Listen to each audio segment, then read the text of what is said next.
Welcome back to this episode of the Reddest Beard Podcast. I'm your host, Sean Martin.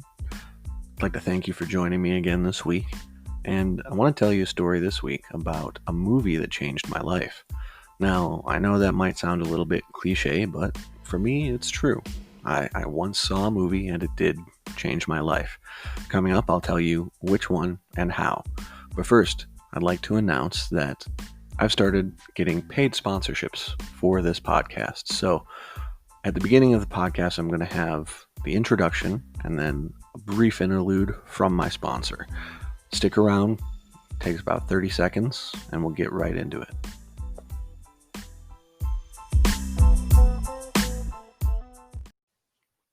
Back in about 2013, there was a movie that came out called The Secret Life of Walter Mitty. It was starring Ben Stiller, who was a famous comedian, and it was one of his more serious roles. Now, it was a remake of an original version that I had never seen, so I didn't know anything about this movie when it came out and when I actually saw it for the first time. But I think that there are a lot of different forms of media in all of our lives that actually affect us profoundly. Music, movies, books, radio shows, even things like news segments, right? We can find out something new about the world around us, or some artistic vision is presented to us and makes us think about things in an entirely different way than how we had used to think about them. And that's what happened to me with this movie. So if you haven't seen it, first of all, I highly recommend it. But if you've not seen it, I'll give you a little rundown of the plot. It's a man who is thoroughly bored with his life. He had hopes and dreams and ambitions, and when he was a young man, his father died, and he assumed a role of a caretaker in his life for it. And he wasn't even actually a caretaker. Nobody in his life, his mother and his sister, didn't expect him to be the man of the house or the head of the family.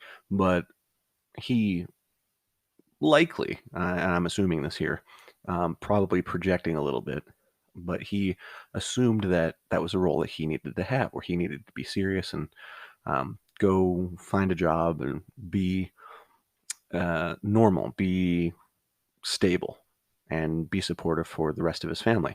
But the cost of that decision was his dreams. Now, as he goes on, he befriends another character, a famous photographer who travels the world taking photos of exotic locations and sends them back to Walter Mitty, the film editor for Life magazine. Now, hilariously, it winds up being that Walter Mitty has to chase this friend of his down around the world. And by trying to catch him, by trying to find where he was and follow a trail of clues to see where he was at the last location and meet him there and catch him, he's dragged across the globe on a crazy adventure, the likes of which he would have never been able to have except for this random series of events. The thing about that was, my friend John and I, back when I was in university, we used to joke about how one day, because I was so thoroughly unhappy with my life and the situation that I had made for myself, mind you, it wasn't that I was unhappy with my family or my friends. They were all wonderful and supportive.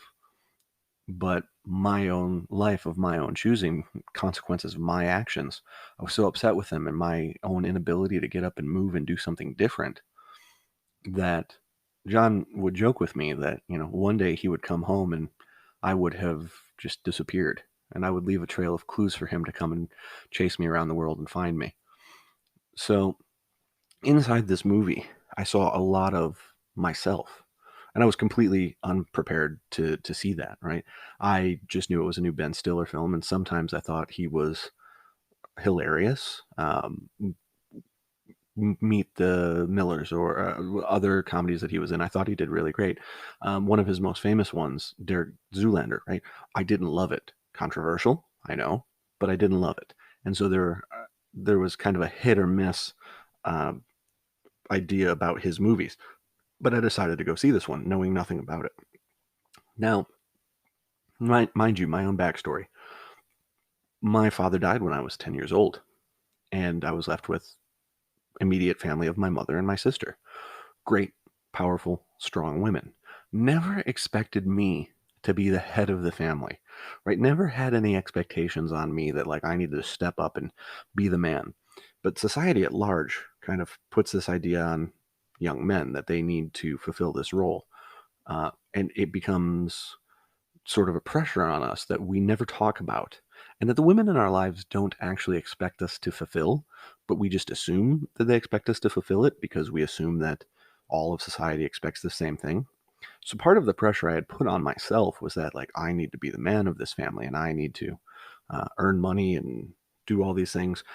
Though my mother or sister never expected that from me, and I was kind of insane to think that by the time I was a teenager. But there was a parallel there that was it didn't go unnoticed. I'll say it like that. So then I find myself back in 2013 when this came out, end of 2013, beginning of 2014, sitting in this movie theater with a girl that I was dating in a relationship that I was not happy being in because I knew that she was cheating on me. If you get a chance, go over to my website, theredestbeard.com, and I wrote a short story about that called "The Liar," and you can see where that relationship kind of was. But this was the same girl that I was sitting on New Year's Day with in a movie theater watching this while this sort of existential crisis washed over me. So Walter Mitty and I had a similar backstory. He went to work doing a job that was good, but suddenly he lost. Now, in about I believe it was maybe only about a month before that in 2013, where I had been laid off from my job, where I was working for a law firm that was employed by banks to do foreclosures. But this was at the end of the housing bubble when everything went to shit in the US. So we had some people who just couldn't afford their mortgages and they understood it and they weren't happy about it, but they knew the process. But then we had other people who were seriously hurting and seriously suffering. And then on top of it, the bank was foreclosing on their home. Then there were the even sadder cases of renters who had been paying their rent on time and hadn't done anything wrong, but the landlord was losing the property, and now these people were going to be forced through a process of foreclosure and the uncertainty of what would come after. So it was a very emotionally demanding job, and I hated it. I was, like I said, wildly unhappy.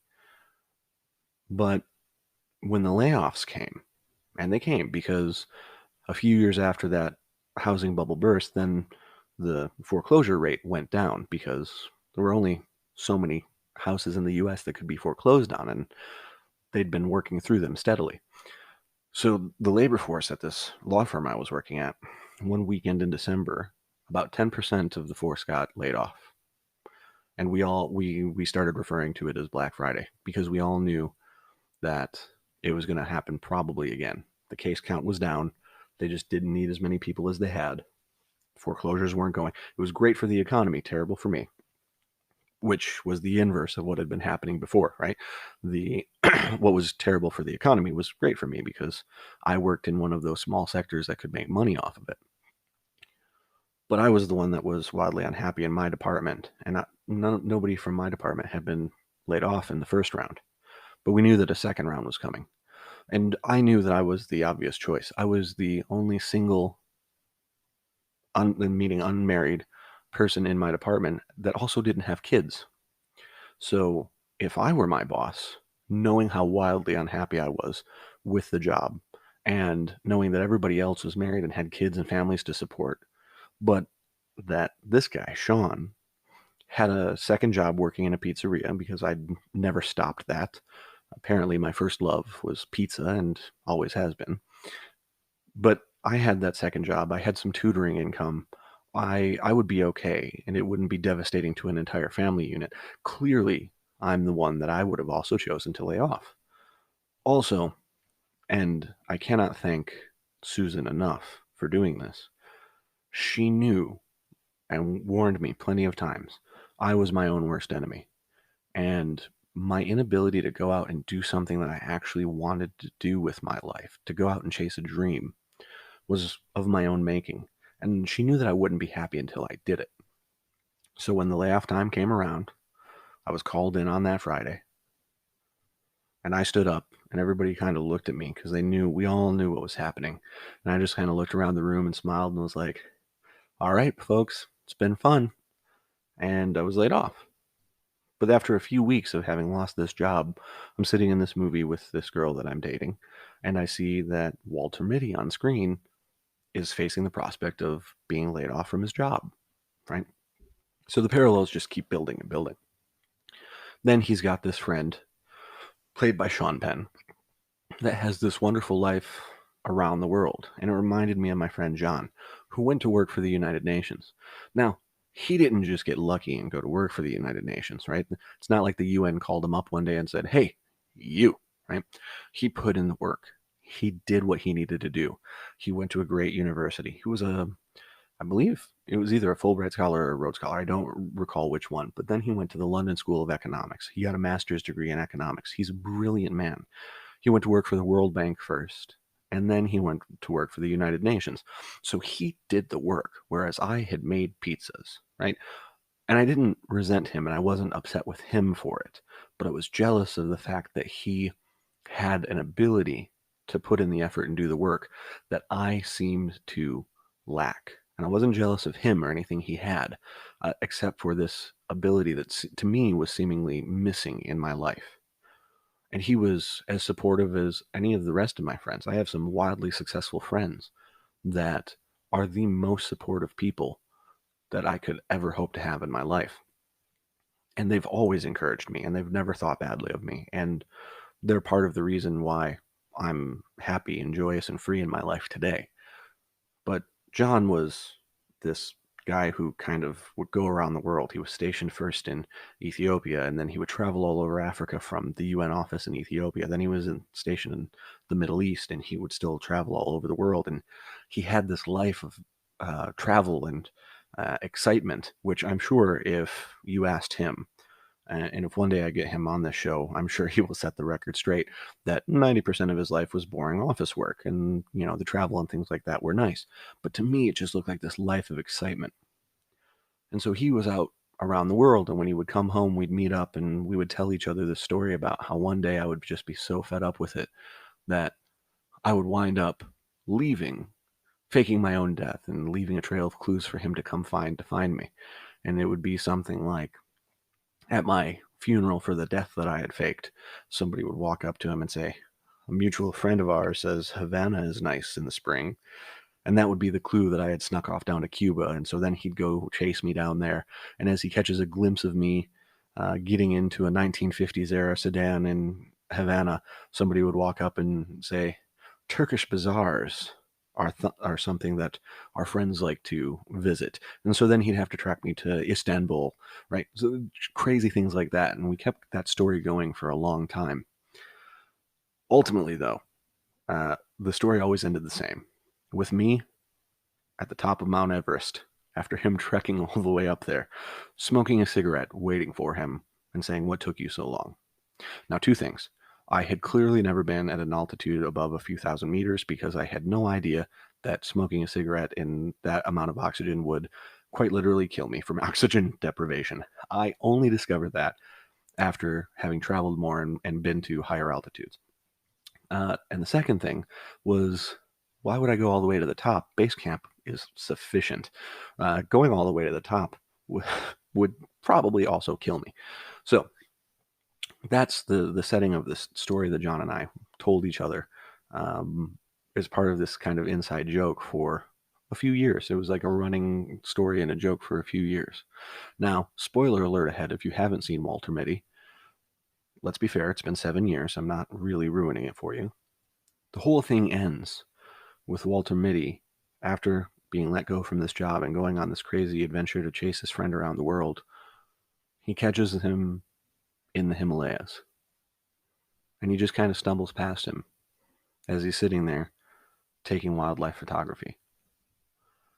By the time that scene hit, by the time I saw this guy catching his friend in the Himalayas, it was like this movie had been written to shake me out of a sleep. And it was exactly what I needed. Now, I started crying in the movie theater. The girl that was with me was thoroughly confused, right? This is it's a kind of a dramatic movie. It's one of Stiller's more dramatic roles, but it addresses some serious themes, but it's pretty lighthearted, right? And then there's this guy that she's dating sitting next to her, sobbing almost uncontrollably, right? So that was the impact that this had on me, because I was watching my life play out on this movie screen in front of me in a mostly empty theater in Southfield, Michigan, New Year's Day, during a snowstorm, 2014. It was a few months later that I found myself on my first trip to Israel. It had been my first trip out of the US since, probably around 2005. So it had been almost 10 years since I had actually gotten out. Now, I'm sorry. I am remiss. I had gone on a trip with this same girl in December of 2012, so about 2 years prior.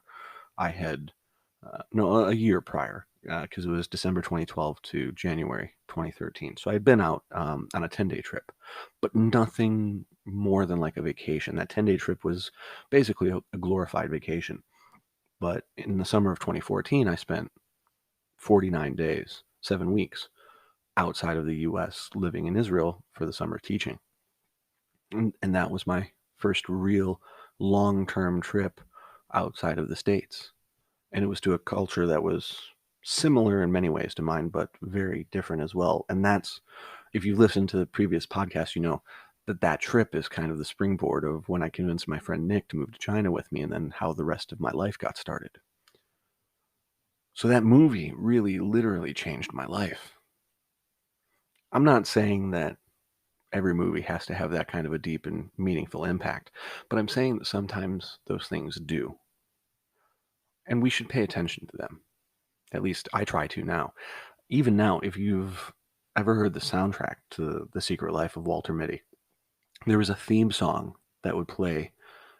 I believe it's called Get Out by Jose Gonzalez. And for the trailer of Walter Mitty, there's this scene where he's skateboarding down a mountain in Iceland. And there's this song called Get Out playing in the background. And it's just this very epic type of scene where he's doing something just wildly fantastic and exciting. And he's cruising down this hill on a skateboard with these beautiful mountain vistas around him, and this beautiful soundtrack is playing.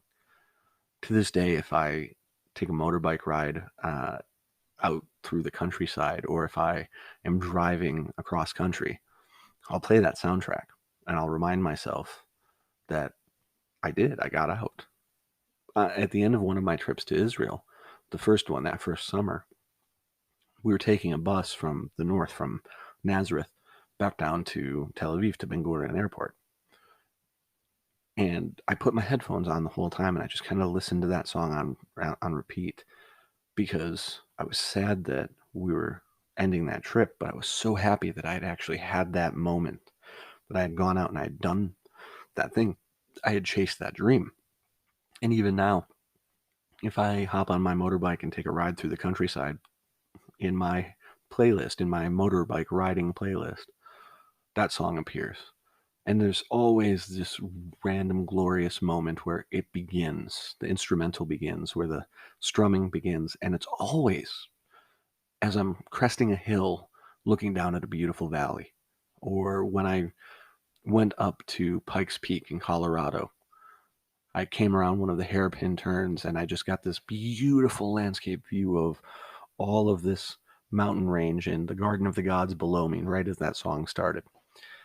And those are the types of things that kind of keep me motivated and keep me going and remind me of why I get up and go, because I was wildly unhappy in that life that I had. And again, not because of anybody else, but because I knew that I wanted something different.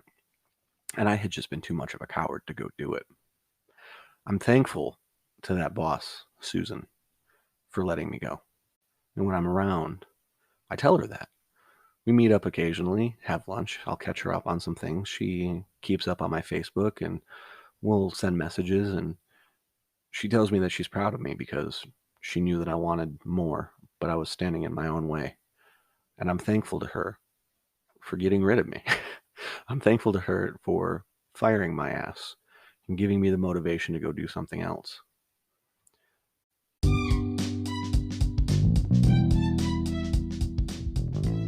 The point of all of this, if there is a point, and I'm still not entirely convinced that any of these stories have points, except for to record little snippets of my own life, is that motivation can come from the craziest of places. And I saw my life on the screen. I knew that I had to do something. There was no ignoring it. There was no ignoring a sign from the universe, as it were. I'm glad that I didn't. So, I suppose my question to anybody who's listening this week is, have you had those moments? Have you had those moments where something caught your attention and inspired you and shook you? Not necessarily in a bad way, but just shook you out of a bit of a slumber. If you have, I'd like to know about it. Right? Send me a comment. Leave a comment on whatever platform you listen on. Send me a message at sean@thereddestbeard.com. Message me on Instagram at thereddestbeard. Find my Facebook page, The Reddest Beard. Tell me about those. Those little moments are the things that I live for. Those stories are the things that motivate me and keep me going. And telling them helps motivate me as well. Hopefully it'll help motivate others. That's all we have for this week. Next episode, going to be doing some collaboration work with a friend of mine. So I hope that you stop by and listen to it. I appreciate all of your time and support. And this has been Tales from the Reddest Beard.